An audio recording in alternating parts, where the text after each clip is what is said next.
you can give Bob Pollock a call here at 479-1160 if you have an issue with your lawn or your garden or your trees or your shrubs or anything like that you'd like Bob to address. And let's say good morning to our Extension Director. Good morning, Bob. Good morning. How are you today? Lovely. Good. Hey, it's May the 1st. Already. Yeah, May Day is here, and that's good news. And guess what? We have a caller for you already right off the bat. This must be a pretty important question. Good morning. Good morning. Well, okay. Am I talking to Bob? You are. Oh, good morning, Bob. Good morning. I have a dwarf magnolia tree, and it looks like it has a fungus. The bark is black, and it has white dots all over it. It did bloom this spring, but not as heartily as in the past. I was wondering what I could do for that. Okay, so and where are those? Does that seem to be happening towards the base of the plant? No, it's all over the tree. Okay, so there's bumps. All right, it's black. Mm-hmm. All right, The bark is black. Yeah, and does it seem like there's little lumps or bumps on the branches? Little white ones, yes. Yes. Okay, so that's magnolia scale, which is caused. It's actually an insect that's underneath those. They look like miniature turtles without the legs. Okay. Or the head sticking out. Mm-hmm. And then, so they feed on sap from the tree. Oh. So they have a crawler stage that, as new ones are born, then then they move around for a little bit, and then they settle down, build that waxy coating over the top of themselves, and feed on the sap from the plant. Uh-huh. And then that can start to, they pass that through their system. There are still sugars that are excreted as a result of that. And then during the summer, you'll get black sooty mold, which grows on that sugar that's laying there on the branch from the sap. So that's why it gets all black. Oh. So over time, that population can build up to the point where it can cause decline in the plant. Oh. As well as a mess. It can, I've seen it where the population gets big enough that it can literally kind of rain underneath the tree. I don't see it dropping off yet, any of the bark or anything like that. No, and it really won't. Okay. Really what would happen is you'd get death of the branch is basically what will happen over time. So is there anything she can do? Yes, so that is very treatable. Oh, and good. So we have a couple time frames when we can do that. Mm-hmm. And one is when the crawler stage is out in the spring. Okay. And that can be a little bit challenging sometimes to figure that out when that is. You have to kind of keep looking at the plant and then watch for these little tiny insects that'll be moving around on the branches. So what we can do, usually in April, we just passed that time frame, but because we haven't had a whole lot of, because it's been cooler and not a lot of movement yet, but once the leaves come out, we can't do this. But dormant oil treatment is an option to spray the branches and everything with dormant oil. Mm-hmm. Once the leaves come out, or the blooms, it's already bloomed or is blooming now? It has bloomed. They've kind of fallen off. Okay. The leaves are just starting to come out. Okay. So that's the one time frame we have to treat that, and we can use that dormant oil to do it. We're a little past that. That oil can burn the branches. Now, there are summer weight oils, or if you get the right dormant oil, it will also have directions on there to cut the rate at least in half, and then that can be sprayed on the plant with leaves. So she's going for dormant oil and probably a lighter application than she would have had a month ago. And then that we hope will get her through the summer, and then come fall, can she do something more aggressive? Yes. And then you can treat those. There are other insecticides that you can use, including the oil, the summer weight oil, for the crawler stage when it comes out. And you can also do 2 fall applications. And I've got a fact sheet that will more concisely describe all this, but you can also treat it in the early fall for severe infestations. Okay, so she can get that at the office by calling 465-3880 or going online? Yeah, either way. Either way. Yep. Okay. How's that? Does that work for you? That's great. Thank you very much. Have a great day. You too. There you go. And that line now will reopen, and that's the 479-1160 line for Mr. Pollock. And again, we greet you. How are you today? Doing good. Okay. Terrific. Trying to keep up with everything that's going on at the moment. You said something to her that I thought we should circle back on, and that is, some things you say don't do after the month of April in this case. But just because our calendar says it's May 1st, our weather doesn't. So we might have a little bit of extra time to do some things that we might have gotten done in April. Would that be true? Yes, that's true. I mean, we started out the season, it looked like we were going to speed ahead and we were ahead of normal, and then we backtracked in a hurry. So things have really slowed down in development because not only the night temperatures, but the day temperatures have been lower.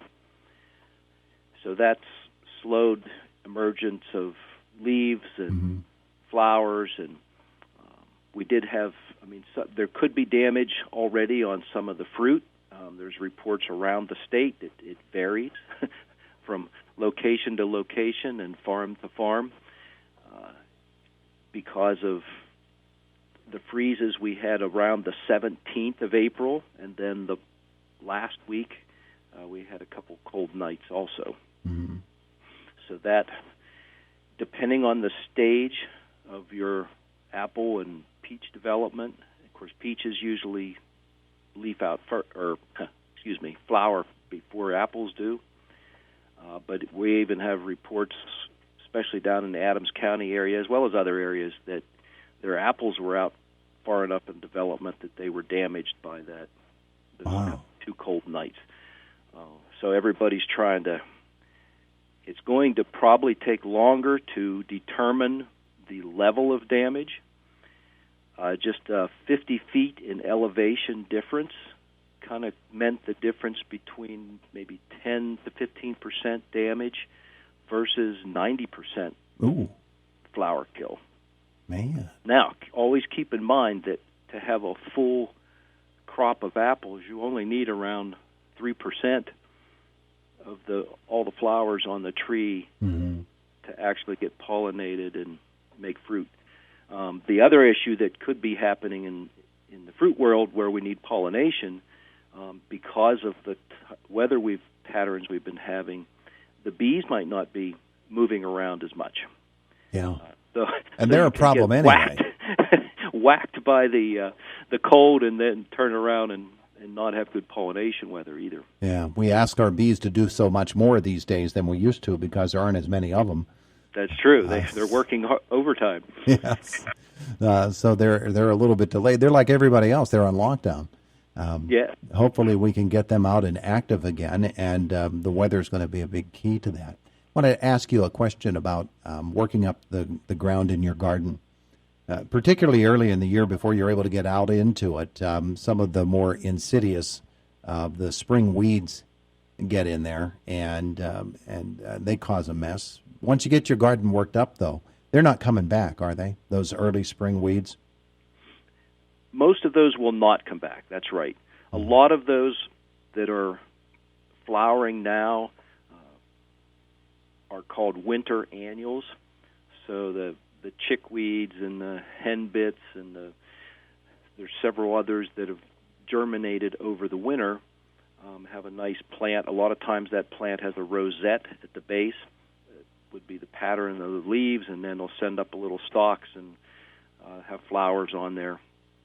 Now, those things can be raked off. They're usually not rooted really deep, so just lightly getting those off before they go to seed can be helpful down the road. But yes, if you get in there and till those up, those weeds will be gone because typically they're going to flower, make seed, and then the plant will die anyway. Okay. I had a question as well. Crop of seed is there for for next fall. I had a question somebody asked me the other day, and it has to do with cemeteries, because we get to May and people want to take care of their cemetery plots, particularly new graves where grass hasn't had a chance to begin to flourish. And, you know, the dirt, it washes down and settles, and you've got all these stones on top, and we've got to get those off. We've got to get that ground ready and leveled off. What's the best way to go about making that grave plot look better?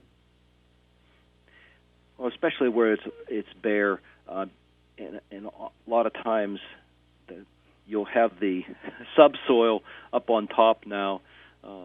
It depends on how it's done and dug and then replaced. But if the topsoil can be pulled to the side and the subsoil put back in first, and then put that layer of topsoil back on top, that's very helpful to begin with. If you're in a situation where you have a lot of clay, stones and things, the best way to do that is just to kind of remove that. Now, if it hasn't settled yet, you might just be able to add some topsoil over the top. Okay.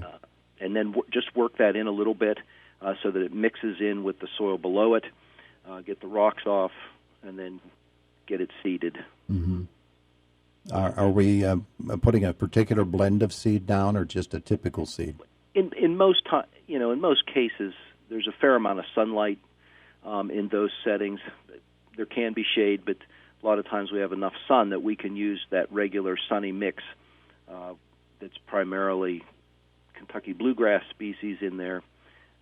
If you're in a more shaded situation or partial shade, then pick that shady seed mix or sunshade mix because it'll have both species in there that'll do okay in more sunlight, and then the ones that'll do better in a little bit shaded conditions. If they haven't settled completely, how wise is it for me to make it level to the ground, or should I leave it up a little bit with the idea that it's going to settle? Yeah, I would definitely leave it crowned to allow for that settling to occur, and it will. But sometimes it could take a year or two for that to completely happen. But yeah, it's good to just crown it enough that it's not going to be damaged with mowers or, skimmed off when they mow. Yeah. All right. Very good. Thank you, sir. You're welcome. Thanks for spending some time with us this morning. Glad to do it, and we're still here. You can call at 465-3880 and then leave a message for the person you need to leave a message for, and then those get now forwarded to our email so we can easily check those and know that they're coming in, and we will get back to you. Oh, and soil test kits. Because we're closed, it's a little more challenging to get a soil test kit, but we do have them. Indiana Feed and Supply has the Penn State soil test kits there for sale. So they are open and practicing COVID-19, so you can go there and pull in, get a soil test kit, and you're good to go. All right, very good. One of those $9, is that what they used to be, right? Yes. Yeah, okay. Typically, depending on what they charge for them, but... Okay. All right, sir. Thank you. You're quite welcome. It is the voice of Indiana County, WCCS AM 1160, SAM 1160, SAM